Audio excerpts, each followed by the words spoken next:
Hey everyone, welcome to the Harbor Community Meeting.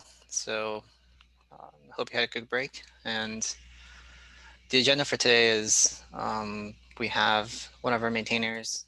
We'll be sharing our progress we're making on Prometheus integration, and then I believe we have some folks from Suzy who will come and talk about um, their new private registry, which is based on powered by Harbor 2.1. So we can just start with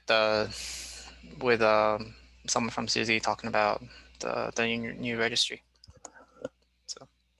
So feel free to take it over. Anybody from the Suzy team, just briefly introduce yourself um, and walk us through the new registry.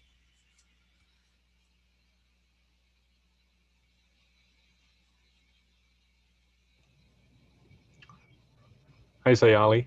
I don't think we can hear you if you're unmuted.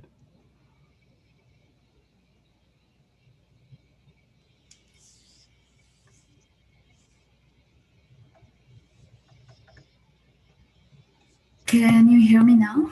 Yes, we can. Perfect. Okay, that's good. So yeah, I'm Siley. I work at SUSE and I'm here with some of my colleagues. As you can see, there's Stefan, Dirk, Flavio, and Yoshi, and we've been working on SUSE Private Registry, which is based on Harbor 2.1. It's basically a private registry offering that we provide on our cloud native application delivery platforms. We have tested it on our Kubernetes platform as well as Rancher and some of the public cloud offerings like AWS and Azure. And our experience has been really great. Things have been working pretty smoothly since we started. And yeah, we've also been able to make some contributions, some enhancements that we'd like to talk about. And we've pushed some upstream. We have some open issues and pull requests that yeah, would be happy to share with the community and talk about it a little bit more. So we have some security hardening enhancements that we've made, and also some Handcast uh, suite that we've added, which yeah, we'd like to talk about if everybody's interested.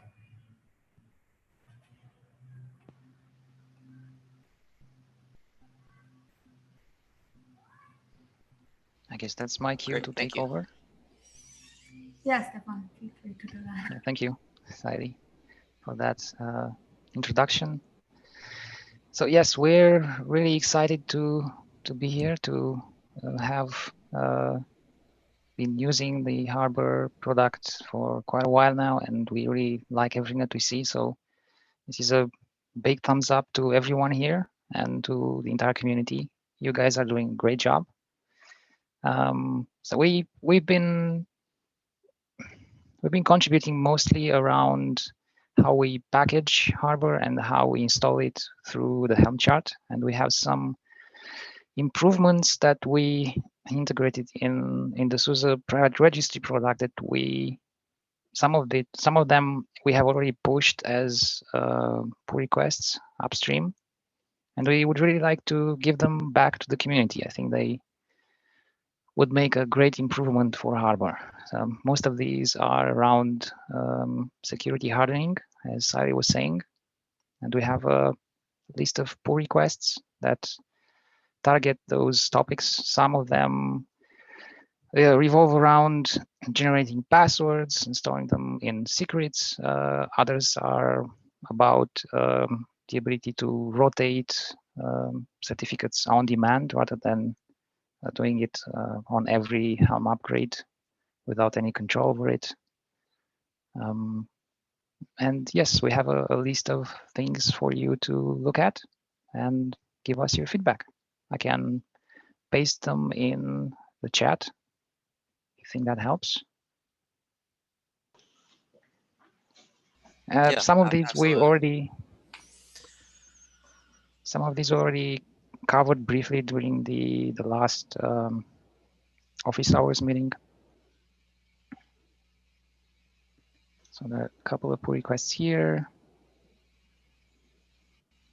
And a couple of pull requests here. Maybe I can even share my screen to walk you briefly, because I know we don't have a lot of time to walk you briefly through them. Let me try to do that now.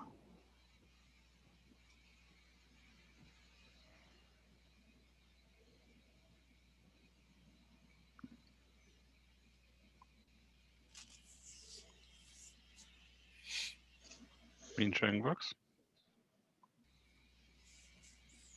Does this work? Yep. Yeah. I can see it. Yep. Okay. So let me start with this one quickly. So this is what I was talking about earlier, controlling certificate rotation.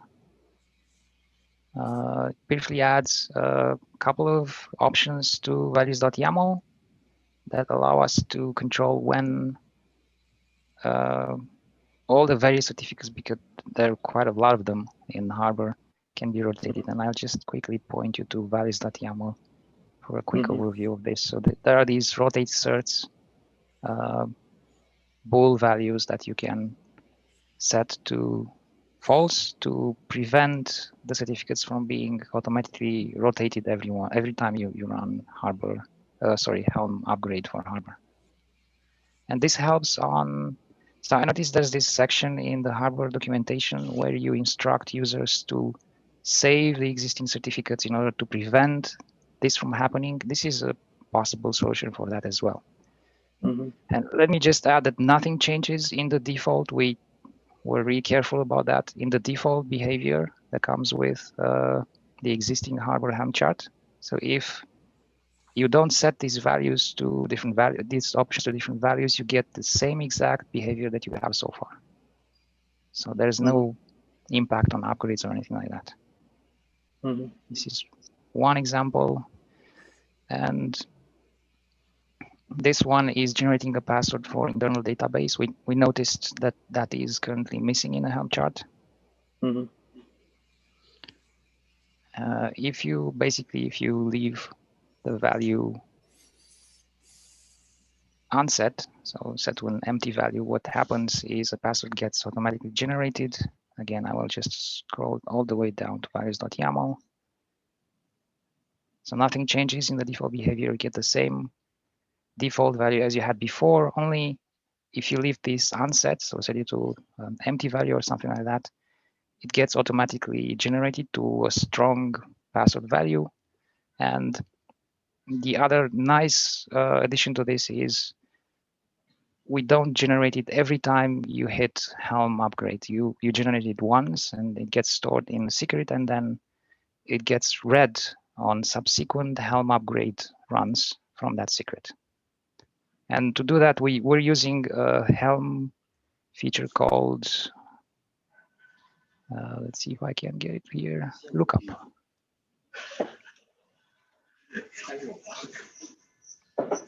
So you'll see this as a pattern in most of our changes. The lookup feature is really nice to have because you can read values from existing secrets rather than generating them every time. But the trick is, in order to use this feature, we're hitting a problem with the Helm linter for Helm v2. And that's why I approached this subject a couple of weeks ago during the office hours. So I don't know how to do this, because if you, for instance, if you look at this pull request, it does not pass the CI on so this job, the v.2 Helm linter. There's a bug in there that doesn't allow the lookup feature to be used. It will probably never get fixed in. Actually, I got official confirmation that it will not be fixed in Helm v2 because that's out of support. So I'm looking for a way to overcome that. Looking for a suggestion for you guys. But that's maybe a discussion for another day. I'm also trying to do the same for internal Redis. So add an internal password, a password for the internal Redis service.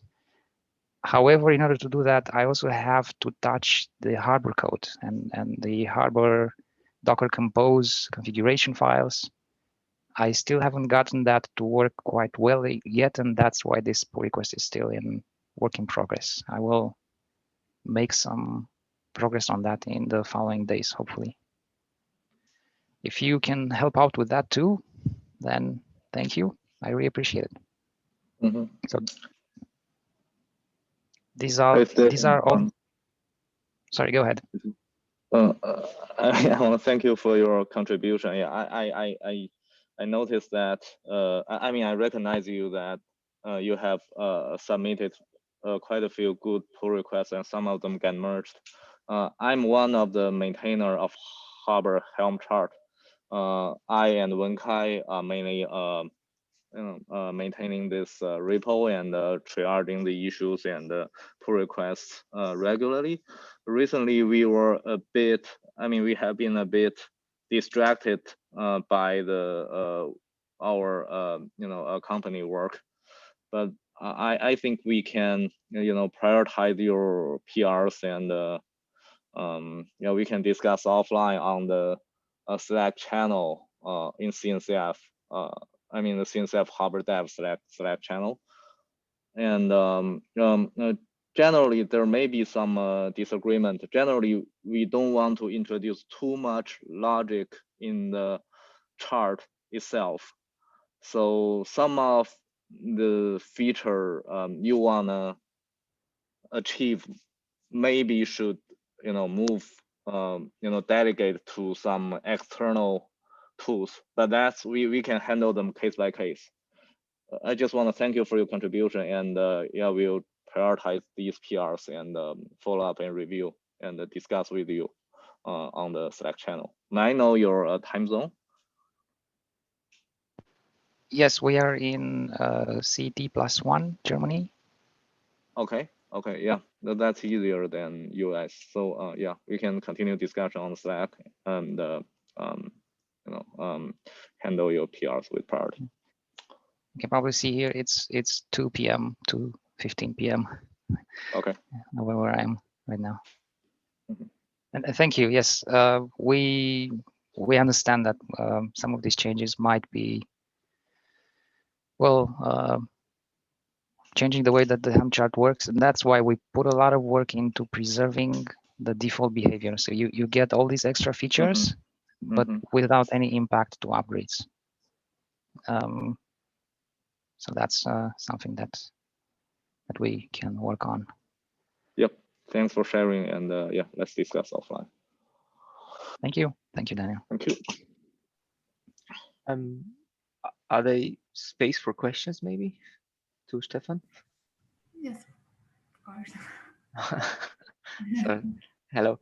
I have maybe a few questions to Stefan. So, Stefan, do you know if it will probably work if with the cert manager? Do you have it kind of tested if cert manager will work? The certificate management that is also offered by cert manager, that will it kind of interfere with your setup, or is it kind of, yeah? With my setup, when you say my setup, are you talking about SUSE private registry or anything more particular than that? Your contribution to Harbor, the changes that you the upstream changes that you want to do with the certificate rotation. Do you think it will interfere with cert manager, or can it be used with cert manager? Those changes are. So those changes, I think they are meant to be used only with self-generated or auto-generated certificates. So in that case, you don't even use Cert Manager. You just, so imagine this use case, right? You want to deploy Harbor quickly. No, you don't want to concern yourself with certificates or anything like that. So if you do that, you basically use this option to generate those certificates automatically, and they are generated automatically by the Helm chart, by the Harbor Helm chart. Yeah. Then if you want to go that way, then sometimes you need to rotate those certificates. Exactly. And you have the option to do that. Yeah, and normally, I mean, Cert Manager has two functionalities. One is this Acme part, Let's Encrypt, and the other one you can have your own self. You can create your own CA, so you can create your own CA and assign certificates to new pods and new services when they come up. So you can, Cert Manager can do this as well. And I was actually more referring to this part than to the ingress part of Cert Manager that's also there. Yeah, But no, okay. you're right. Yeah. You can use Cert Manager to achieve the exact same thing. This was, however, only for the part where you just want to deploy hardware quickly for whatever evaluation purposes. Okay. Just want to play with it, and then you I want can to be able switch to. it. Yeah, not just that, but you want to maybe not regenerate those certificates every time you change something in the configuration and you run Helm upgrade, because that's what's happening currently, right? That's where this idea initially originated. Running Helm upgrade will regenerate those certificates, and there's no way to just stop it, right? And you have to instruct all your clients to use those new certificates. It's a bit of a nuisance, and this is I think is a nice addition to that. Okay, thank you. That's it. I don't think we can, convince each other within this short period of time. We can take this offline and add comments in the PR to continue the discussion. I slightly prefer using Cert Manager, to be honest. But yeah. There is one other thing that or maybe I should pass it back to you, Sally. Do you want to talk about the test API, the Helm test feature? Yeah, maybe we can just pass it on to Flavio since he's the one who's worked on it. If we have time, that is, yeah, we'd like to talk about the Handcast feature that we've added. There's only an open issue for it. We haven't submitted the pull request yet. But yeah, if there's time, we can elaborate a bit on that and take up some more questions if there are any. We don't want to monopolize your time. Sorry, folks. If you think we should, we can wait until the end of the meeting. Do it then if we still have time. No, it's fine. We wanted you to come and maybe share some progress on the newly released private registry that you have, and sort of the challenges and the problems you came across while using Harbor. What can we do better? Why did you choose Harbor? Things like that. But if you want to share specific improvements like the PRs that you talked about, that's fine as well. So it's your time.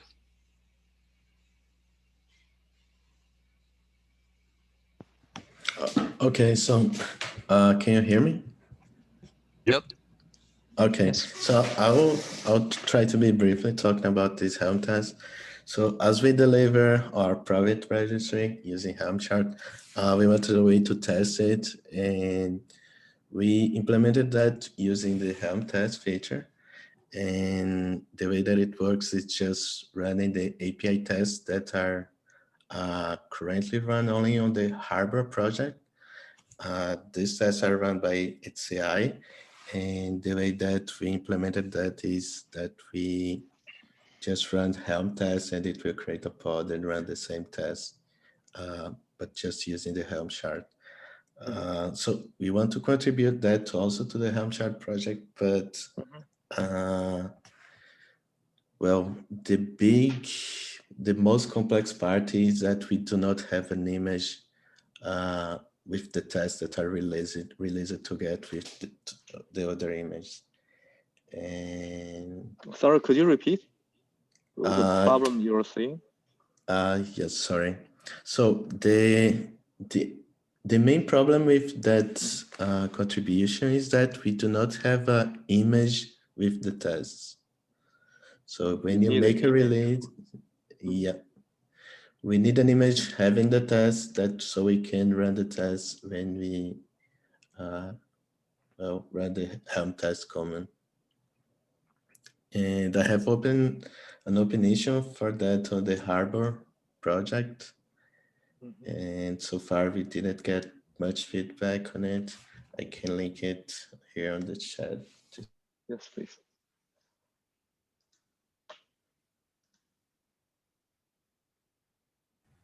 Thanks, Flavio.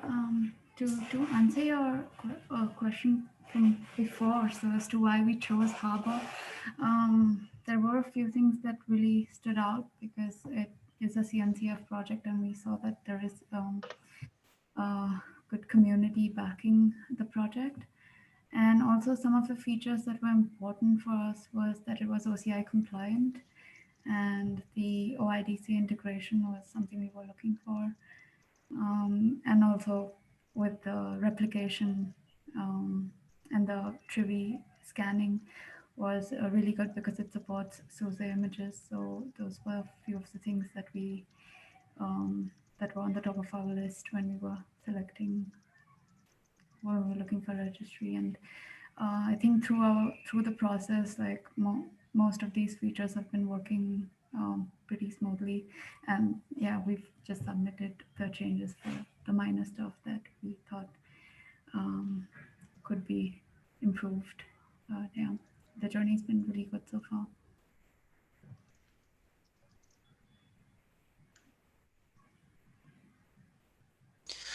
Great. Yeah, that's awesome. That's great to hear. So is this registry, where do you deploy it? Or like, do you just deploy it on any vanilla Kubernetes cluster, or do you deploy it onto public clouds, or what is sort of the scope of this deployment? So we have tests. So we have our own Kubernetes platform called CASP, which we've mainly tested on, but we've also tested with Rancher and with public cloud, that's AKS and EKS. So we've covered. It should technically work on any Kubernetes deployment, but these are the ones that we've tested on, and it's been working fine. Great. And you mentioned OCI. Are you guys building proprietary OCI artifacts? Or is it mostly just still Docker images and Helm charts? It's for now. It's just Docker images and Helm charts. Okay. Yeah, the only difference is that we're basing our container images on SUSE Enterprise Linux. And Right. here and there, we might be using, I don't know, newer versions of services and packages, things like Redis and Postgres. So there are some differences in there too. Yeah, and we've rebranded the UI, but if you're interested, we can share the screen and show a bit of that. Yeah, absolutely. If you want to. Stefan, do you want to share your screen? Just give me a couple of seconds. I think I can, yeah. I don't think our UI developer is on, but he'll be glad to hear this. So to be clear, it's just theming, right? So we did not modify the UI in any way, so functionality and look and so on is the same. It's just like style sheets basically that have been adjusted to match corporate theming. Yeah. It's just the colors and banners. And... Mostly, yes.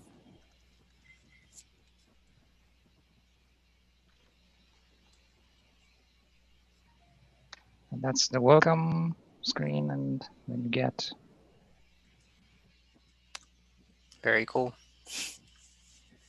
these color buttons that, well, they're aligned to the SUSE theme. Green being our main color, I guess. Very nice.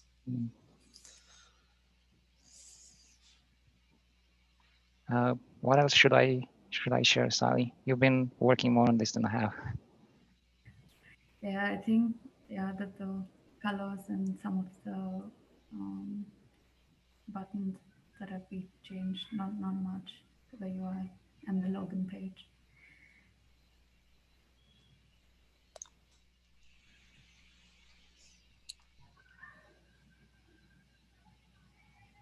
So as of today, I think this is just a modification that we carry forward. we have not come across like some kind of theming concept or plugin concept in Harbor.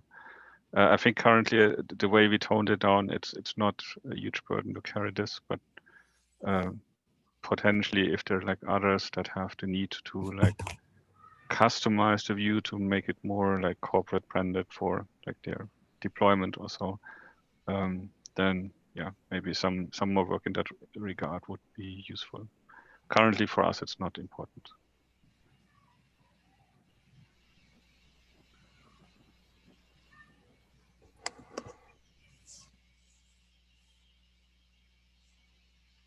That's great. Thanks, guys. I don't know if anyone else had any questions.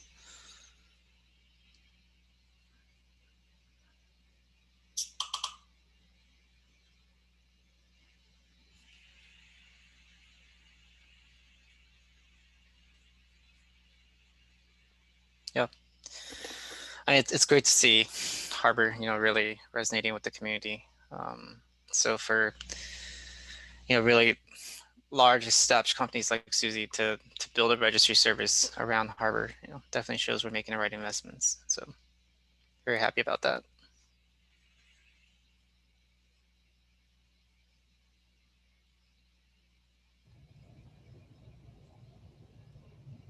All right. Yeah. If we don't have any other questions for Suzy, sorry. Nope, sorry, nothing. Oh, that's huge. Signing as CNCF. Yeah, my video isn't working. Okay. Could I have one question for Suzy folks, if they are there? This is Daniel from Aqua Security. I was wondering, what's your experience with the interrogation services? I'm always curious what is the feedback, and I thought it would be nice if you can share if you are using interrogation services, or maybe what is the biggest struggle. If you could share, that would be great. I saw you have 3V scanner adapter installed, but yeah. So currently, if I may answer that, currently we are just following the Harbor project's upstream default of Trivi, because it is Trivi has a scanner, as you're aware, for SUSE security notifications. So it's basically integrated with the data that we provide for any distribution updates and so on that SUSE is providing on any platform. So from that point of view, it's nicely integrated. We did, I think, so I personally like submitted like 1 or 2 really minor patches to like improve the accuracy of the detection. But so far we have not done further work on this. To make it slightly better matching, we would still have to do at least one non-trivial change, which is still outstanding. So I haven't pushed that. Yeah, but we can talk about that offline. Yeah. All right. Thank you. Yeah, by the way, we're making Trivi the only default scanner that comes with Harbor installations. So yep. Claire is going to be deprecated on the 2.2. So you can still install Claire as a out-of-tree scanner, but we're going with Trivi as the single default scanner. So yeah, we've seen that in the announcement. I think we have absolutely no concerns about it. Okay, great. Yeah, we were thinking of making the announcements more prominent, maybe writing a blog or something around it, because for existing Claire users, you will have to essentially reinstall. So, but it's great that you're already seeing it. All right, cool. Thanks to everyone from Suzy for doing this. If you're coming on here and talking about it, it's very helpful, very encouraging. Thanks for having us. So Denqian, do you want to share some progress on the metrics and observability that we're going to be delivering in 2.2? Okay, let's share my screen. Okay.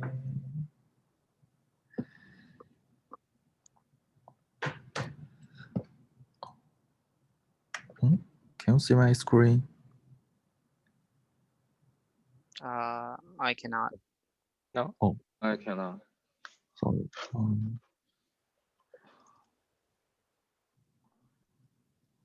Okay.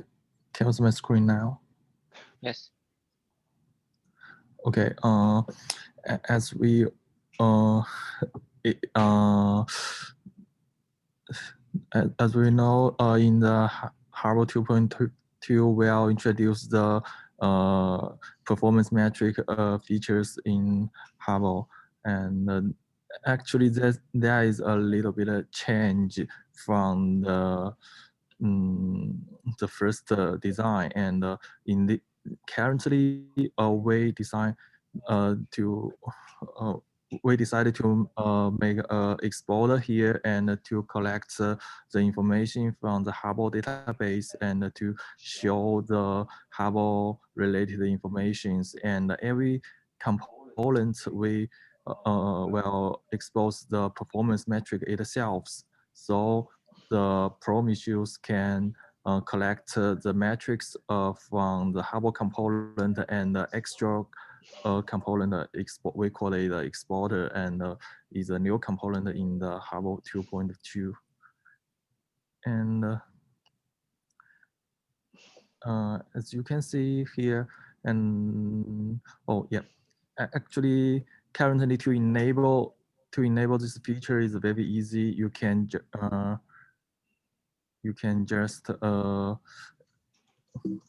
yeah, we have a new config item in the Hubble Dynamo config file, and there is a metric item, and you can enable it and set the port and the path, and the Hubble will expose the metrics from this port and the metric and the path. Okay, as we can Chan, see. please make sure. Sorry, please make sure you open issue in the Harbor chart or Harbor Helm repo so that we don't miss this.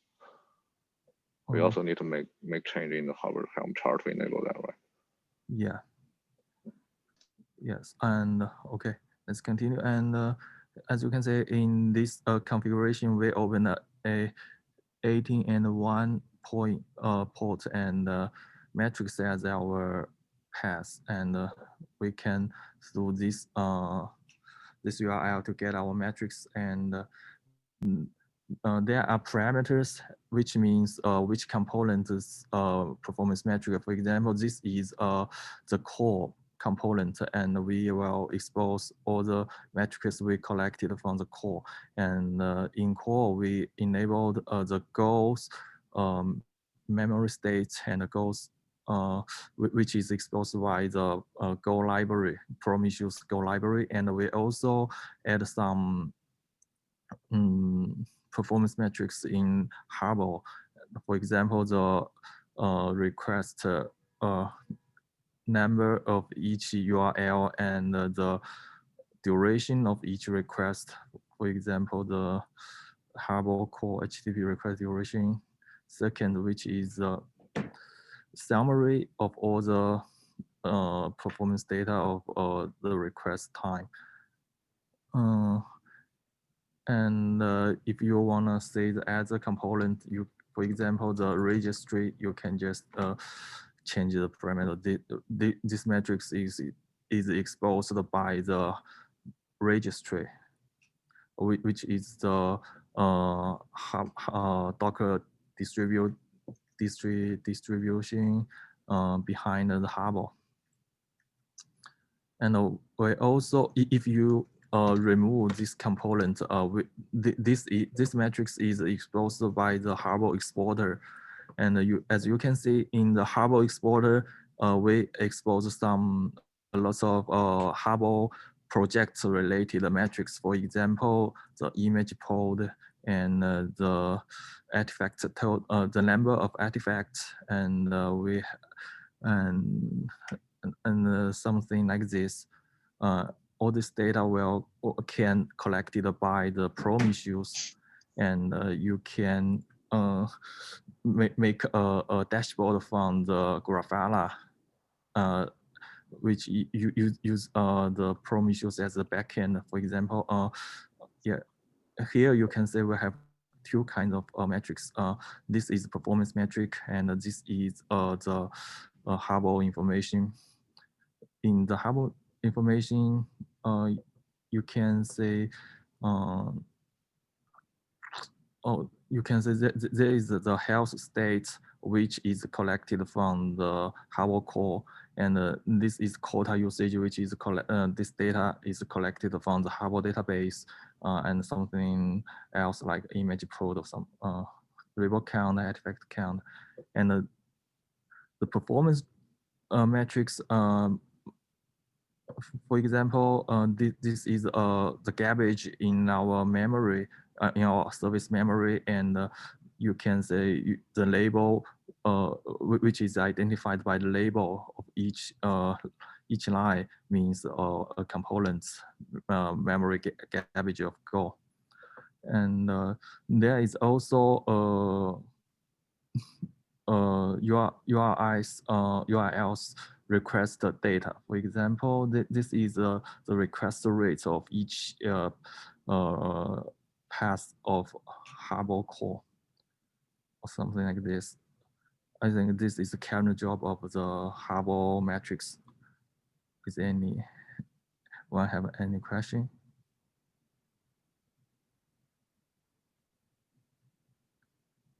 So for me, this looks really great. Thanks for sharing. One question that I'm curious about: do you track things like a number of failed calls, or so like percentage of like failed API calls or failed replications? Yeah, something like yeah, that. Yeah. Also, no, Okay. you know, the URL request. We also recall the for example, here, request rate. We can. Okay, so you basically have to configure Yeah. the aggregation to Correct. show you that. Okay, perfect, got it. Yeah. Yeah, the idea is you can write your PromQL to query and monitor the failures. Yep. Yeah. You have the full power of the query language. Okay, got it. Correct. Yeah.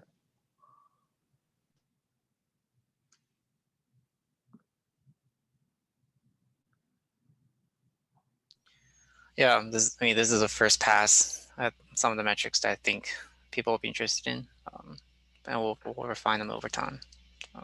Yeah.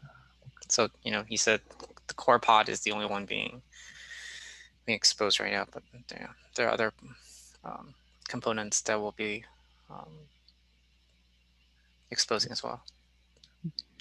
Yeah, and this is a continuous process where we'll add more metrics and more components in our metrics.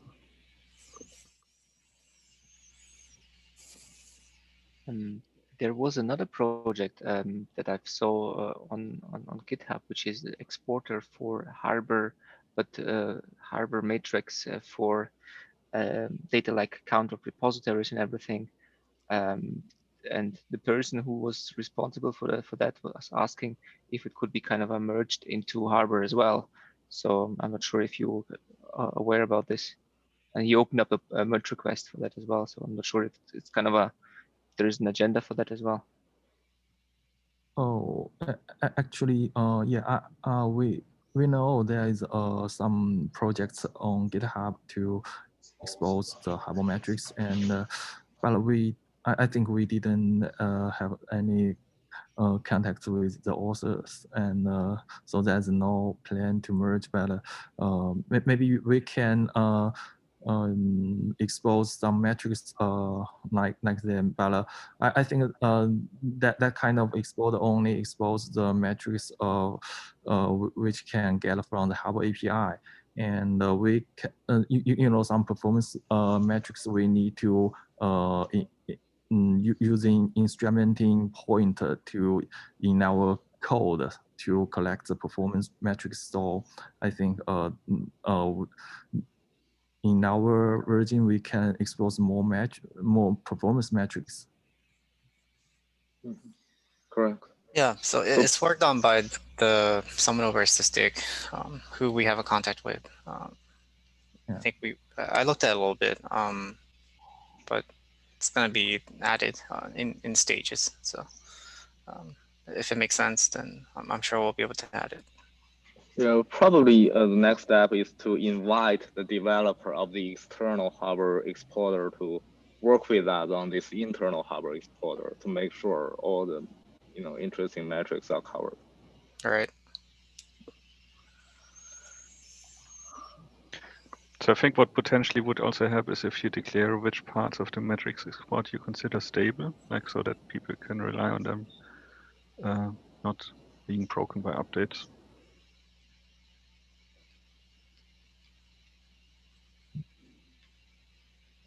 Sir, could you repeat your question? Sure. It was not really a question, it was just a comment. So if you declare which of the metrics that you export in this feature you consider stable, so they're not going to be modified in values or types of values going forward. I think that helps with people understanding what they can rely on in their monitoring software. Yeah, thanks for the comment. Yeah, we need to make sure that some of the important metrics that we do not break in the future releases.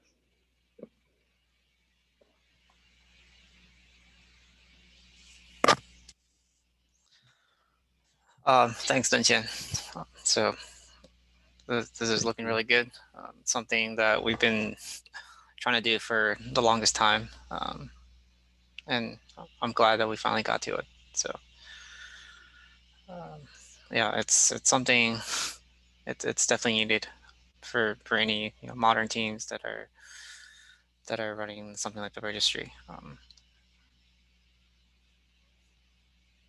So I see a comment here by Vadim. We have a little bit of time. If you want to share your container registry service, please go ahead. Okay. Yeah. Thank you very much. Thank you for being part of this community. Let me just give you just a quick overview what we're doing. So we're doing a container registry service for actually 4 or 5 years already, and we started as it was more a side project. We started with a container registry that was based on Portus, and we've been making contribution to Portus. Some of them upstream, some of them not upstream, and some of them were not meant to be upstream because they were not interesting.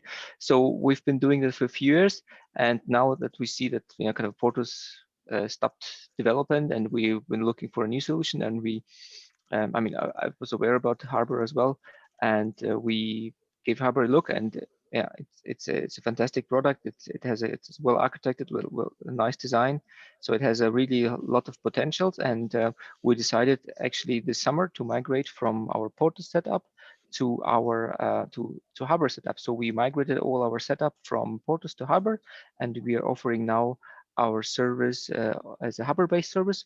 It's basically one-to-one Harbor, so there is no customizations made. A bit of customizations is there, but it's not something that, maybe one feature I would like to open up for as a PR, which is it's a tiny one, but normally it's a vanilla Harbor, which we kind of hardened a bit for our infrastructure, and we are targeting companies which are also on AWS and cloud providers. So mostly we're working with cloud providers who would like to bring this in their cloud infrastructure, Harbor-based solutions. So we help them, kind of do Harbor on scale. So this is our focus, and we would like actually to dedicate more time and more resources into contributing to Harbor in the near future. So we would like to have maybe more people working on Harbor and on contributing back. Especially what we were thinking on long term is having a true multi-tenant Harbor. Well, right now there is no really multi-tenant Harbor, but it's kind of a multi-tenant, but it's not true multi-tenant. So maybe this is something we might be interested in contributing. And our main goal is really do everything that is useful, contribute back to Harbor, because we think it's we owe it, and also we think it will benefit us more than keeping it for ourselves. So if we contribute back, and so we would like to as a default strategy, we will contribute everything back to the community, unless it's not needed or it's something that it's just something specific to us only, and it makes no sense. But normal, so we plan to contribute everything back to the community. And we already identified things where we would like to improve or make things better, especially for day one, because we try to operate Harbor at scale. So this means like we have hundreds of installations of Harbor, and we manage them all together centrally. So yeah, this is our long-term goal, to contribute more, because we just started in September, and yeah, this is just a short introduction for myself. Are you deploying Harbor on Kubernetes, or are you using container-based deployments? Yeah, we have a tight coupling to Kubernetes, so we only deploy in Kubernetes.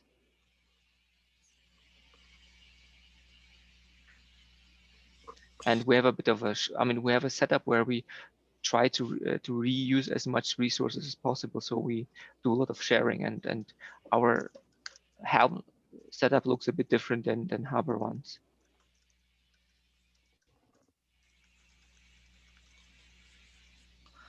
Thanks. Great. Thanks, Vadim. Yeah, Vadim, I think it's particularly important you mentioned that multi-tenancy. Actually, we have a lot of internal debate regarding what should we do in regards to better supporting multi-tenancy. I totally agree that Harbor is not really a multi-tenant software. So your input in this part will be extremely valuable to us. Mm-hmm. Yes. I mean, we have it in the agenda because right now we do actually deployment of Harbor. We manage it automatically, but it's we're at a few hundreds of Harbor installations, and we plan to reach 1,000. So at that point, we need to have a kind of a do a contribution regarding a true multi-tenancy setup. Correct. So you're saying that you are operating hundreds or even thousands of Harbor instances? Yes. Okay. Alex. Yeah, I was gonna ask, is it some kind of an edge case? Like what is the? Can you talk about what that looks like? How are you managing that at scale? And why do you imagine you'll need 1,000 harbors? Well, because actually, it has something to do with the setup that we have, and also that the experience we had in the past.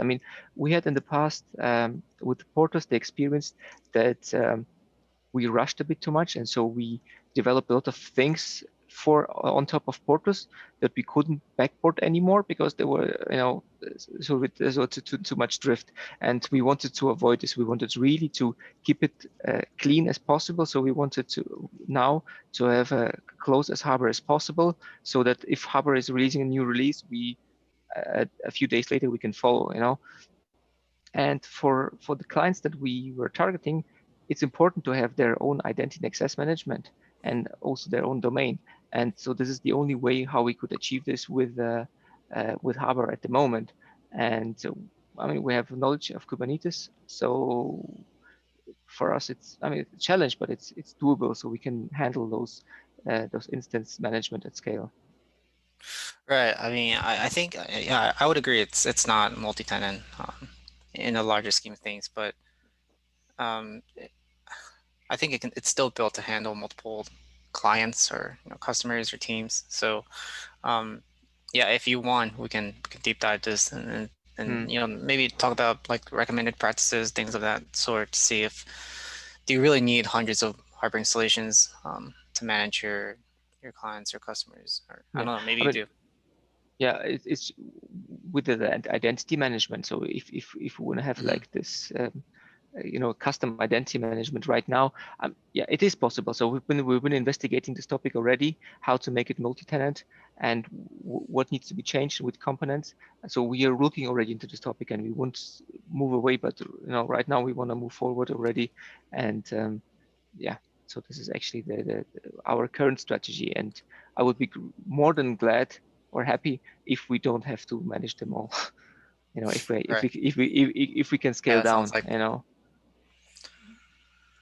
Yeah, so there is a work stream on deploying multiple harbors, like at the scale you're talking about, hundreds, thousands, tens of thousands. It's mostly for registries at the edge. So we're working on a light installation of Harbor. It's called like Harbor Light. It's basically a registry that's stripped down to some essential features for something at the edge, you know, where they're not, they're mostly on the receiving end, getting images, probably not that many requirements in terms of image scanning and signing. They're mostly, you know, images, they're consuming images being replicated from a central spoke. So that's something we can talk about as well. Yes, this is an interesting topic as well for us. All right. Yeah, I see Daniel's comment about legacy robot counts. I don't think we have enough time today because it's a pretty long discussion. Essentially, we're going to be rolling out Harvard system level robot counts in 2.2. So there's a few design considerations that, you know, we would like to share with the community, but I think on the next call would be a little better. I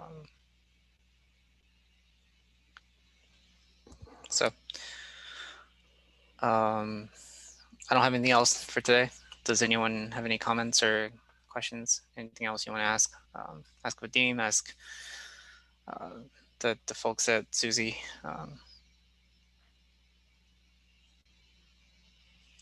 If not, we can give 6 minutes back to everyone.